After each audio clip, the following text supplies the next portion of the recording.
नमस्कार प्रिय विद्यार्थियों। मनुस्मृति के द्वितीय अध्याय के 8 वीडियो का अध्ययन हमने कर लिया था। तो आइए देखते हैं इससे आगे मनु ने क्या बताया है। विद्यार्थियों देखिए, जैसा कि हमने अब तक अध्ययन किया कि जो मनुस्मृति है यह वर्णाश्रम धर्म को इसने ज़्यादा से ज़्यादा बताया है। वर्ण व्यवस्था जो ब्राह्मण, क्षत्रिय, वैश्य एवं शूद्र की जो प्राचीन भारत में व्यवस्था थी, उसी व्यवस्था का हम अध्ययन कर रहे हैं। और आश्रम व्यवस्था की प्रारंभिक जीवन का जो प्रारंभिक काल है वह ब्रह्मचर्य आश्रम अर्थात जिसमें विद्या अर्जन करना, पढ़ना, गुरु के आश्रम में रहकर किस प्रकार से प्राचीन समय में किया जाता था। ये ब्रह्मचर्य के बाद में गृहस्थ आश्रम, वानप्रस्थ आश्रम एवं संन्यास आश्रम का विस्तार से मनु ने अपनी मनुस्मृति में वर्णन किया है। इसी से संबंधित हमने अब तक अध्ययन किया। तो आइए इसी के क्रम में आगे हम अध्ययन करते हैं। वेदास्त्यागश्च यज्ञाश्च नियमाश्च तपांसि च न विप्रदुष्टभावस्य सिद्धिं गच्छति कर्हिचित्। देखिए, वेदों का ज्ञान, त्यागश्च त्याग अर्थात दान, यज्ञाश्च यज्ञ जो यज्ञ क्रियाएं हवन इत्यादि है, नियमा अर्थात जो भी नियम व्रत इत्यादि है, तपांसि च और तप, ये जो सब है नहीं विप्रदुष्ट भावस्य, विप्रदुष्ट का तात्पर्य है दूषित हृदय वाले व्यक्ति को,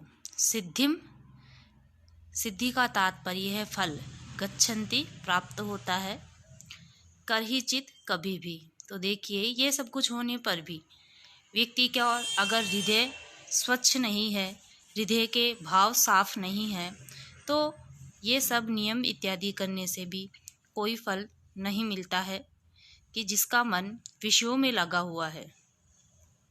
ऐसे दुष्ट स्वभाव वाले मनुष्य को वेदाध्ययन, दान, यज्ञ, नियम और तप, ये सब कभी भी किसी दिन भी फल नहीं देते हैं। इससे आगे का हमारा पद्य है, देखिए। श्रुत्वा स्पृष्ट्वा न दृष्ट्वा च भुक्त्वा घ्रात्वा च यो नरः न हृष्यति ग्लापयति वास विज्ञेयो जितेन्द्रियः। इस पद्य में जितेंद्रिय जिसने अपने इंद्रियों को वश में कर लिया है, ऐसे व्यक्ति की परिभाषा दी है कि जो व्यक्ति श्रुत्वा सुनकर, स्पृष्ट्वा छूकर, दृष्टवा देखकर, भुक्त्वा खाकर, घ्रात्वा और सूंघकर, च यो नरः जो व्यक्ति, न हृष्यति नहीं प्रसन्न होता है, ग्लापयति और नहीं मन को घृणित करता है, म्लान करता है,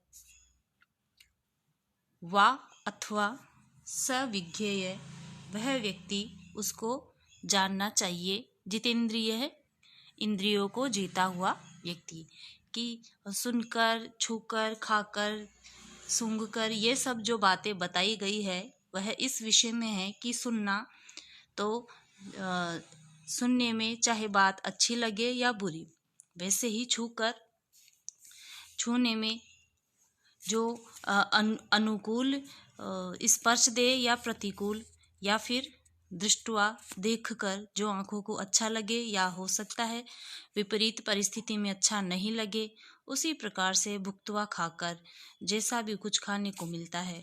तो इन सभी बातों को लेके मनु ने बताया है कि जो मनुष्य सुनकर, छूकर, देखकर, खाकर और सूंघकर न तो प्रसन्न होता है, न हृष्यति न तो प्रसन्न होता है और न उदास होता है, ऐसे व्यक्ति को जितेंद्रिय जानना चाहिए। देखिए, जो मनुष्य मधुर या कटु वचन सुनकर, कोमल या कर्कश वस्तुओं को छूकर, सुरूप या कुरूप को देखकर, स्वाद में बुरे लगने वाले नीरस भोजन को खाकर, सुगंध अथवा दुर्गंध सूंघकर न तो प्रसन्न होता है और न ही दुखी होता है, अर्थात दोनों ही अवस्थाओं में, अनुकूल अवस्था में और प्रतिकूल अवस्था में, दोनों अवस्था में जो व्यक्ति समान रहता है, ऐसे व्यक्ति को जितेंद्रिय कहा गया है। इसके पश्चात देखिए, वशे कृत्वा इंद्रिय ग्रामम, जो हमारा पद्य है, वशे कृत्वे इंद्रिये ग्रामम संयम्य च मनस्तथा सर्वान् संसादयेत् अर्थान् अक्षिण्वन् योगस्तनुम्। इसमें बताया गया है कि वशे कृत्वा, वश में कृत्वा करके, कृत्वे इंद्रिय ग्रामम, जो पद आपको दिखाई दे रहा है, इसका विच्छेद करने पर कृत्वा इंद्रिय ग्रामम इस प्रकार से बनता है। देखिए,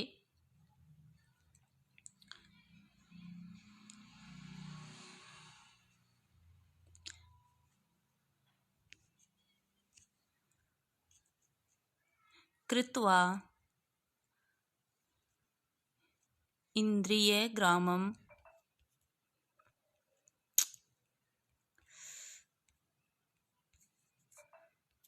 यहाँ पे आ और जो ई पद वर्ण है मिलके ए बने हैं और गुण संधि हुई है। तो देखिए, वश में करके इंद्रिय ग्रामम, इंद्रिय समूह को, संयम्य और संयमित करके मनस तथा मन को, सर्वान् संसादयेत, सभी को, संसादयेत सिद्ध करे, अर्थान प्रयोजनों को, अक्षिण्वन कष्ट न देते हुए। तो देखिए, कष्ट न देते हुए, योगस्तनुम, योग से, कर्म कुशलता से अपने शरीर के सभी कार्य को संपादित करे। तो कहने का भाव यह है कि इंद्रियों के समूह को वश में करके तथा मन को नियम में रखकर शुभ उपायों से जिस प्रकार शरीर क्षीण न हो, उस प्रकार सब अर्थों को, धर्म, अर्थ एवं काम सभी को साध लेना चाहिए। तो हमने देखा कि एकादश इंद्रियों को वश में कर योग द्वारा शरीर की रक्षा करता हुआ मानव धर्म, अर्थ, काम तथा मोक्ष आदि प्राप्तों को प्राप्त करे। इस प्रकार से इस पद्य का भाव हमने देखा। इसके पश्चात है, देखिए, जो ब्रह्मचारी के विषय में हम अध्ययन कर रहे थे, तो एक ब्रह्मचर्य आश्रम में रहने वाला जो विद्यार्थी है, जो गुरु के आश्रम में रहकर अध्ययन करता है, उसके कार्यों को बताया गया है। अग्निनिधनम भेक्षचर्याम अधशय्याम गुरोर्हितम असमावर्तनात् कुर्यात् कृतोपनयनो द्विजः। तो जिसका उपनयन संस्कार किया जा चुका है, ऐसा ब्रह्मचारी जो द्विज बन चुका है, उपनयन के पश्चात जिसका दूसरा जन्म गुरु के द्वारा हो चुका है, ऐसे ब्रह्मचारी को के क्या कर्तव्य है, वो ही इस पद्य में बताया गया है। तो देखिए, अग्नि ईंधनम का तात्पर्य है अग्नि जलाना। जो संविधा ब्रह्मचारी वन से लेकर आता है, उनको जलाना, अग्नि में जलाना अर्थात अग्नि जलाना। भिक्षचर्याम, भिक्षा मांग कर लाना, भिक्षा का आचरण करना, भिक्षा मांग कर लाना। अधः शय्याम, अधः का तात्पर्य है भूमि पर, शय्याम बिस्तर करके सोना, तो भूमि पर सोना। गुरोहितम, गुरु उपाध्याय जो आचार्य है, हितम गुरु की सेवा करना। असमावर्तनात् अर्थात समावर्तन संस्कार तक, जब विद्या पूरी करके जब तक शिष्य वापस अपने घर को नहीं लौट जाता, जब तक उसका समावर्तन संस्कार नहीं होता, तब तक उसको इसी प्रकार की दिनचर्या अपनानी है। तो असमावर्तनात् समावर्तन संस्कार तक कुर्यात करना चाहिए। कृत उपनयन द्विजय, ऐसा द्विज जिसका उपनयन संस्कार किया जा चुका है। तो देखिए कि ब्रह्मचारी द्विज यज्ञोपवीत लेकर या उपनयन संस्कार जिसका हो चुका है, ऐसा द्विज समावर्तन संस्कार तक, वेद पढ़कर अपने घर को लौटने तक, गुरु के घर रहते समय यज्ञ में हवन करने की समिधा इकट्ठा करे, भिक्षा मांग कर लाए, भूमि पर शयन करे और गुरु की सेवा करे। इस प्रकार से एक ब्रह्मचारी के कर्तव्य बताए हुए हैं। उसके पश्चात हमारे इस पद्य में देखिए क्या बताया है। आचार्य पुत्र शुश्रूषु, ज्ञान दो धार्मिक शुचि, आप्त शक्तो अर्थदय साधु, स्वोध्याप्या 10 धर्मतः। तो जो 10 धर्म के अनुसार पढ़ाने योग्य छात्र बताए हुए हैं कि एक अच्छे विद्यार्थी के क्या लक्षण होने चाहिए, कि आचार्य किन किन को पढ़ा सकता है, उस बारे में मनु ने मनुस्मृति में जो बताया है उसको हम देखेंगे। कि आचार्य पुत्र है, गुरु का पुत्र, शुश्रूषु सेवा करने वाला, ज्ञानदः ज्ञान का दाता, धार्मिक है धार्मिक, शुचि पवित्र व्यक्ति, जिसका आचरण पवित्र हो, ऐसा व्यक्ति, जो धार्मिक बातों को मानता हो, ऐसा व्यक्ति ही आप्त है, मित्र,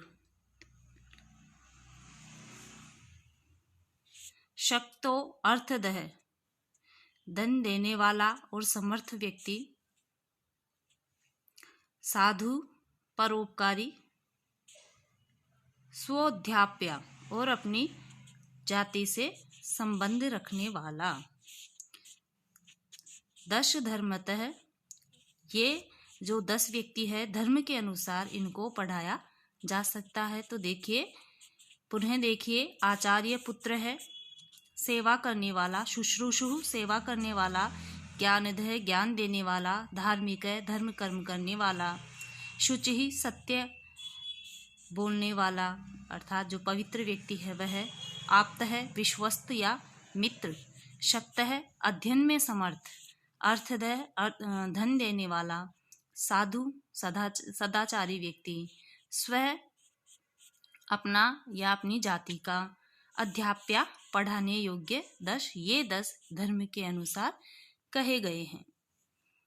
इसके पश्चात देखिए कि एक विद्यार्थी में भी कुछ गुण, कुछ योग्यता होनी चाहिए, कि एक सदाचारी व्यक्ति को ही एक अच्छे आचार्य को पढ़ाना चाहिए।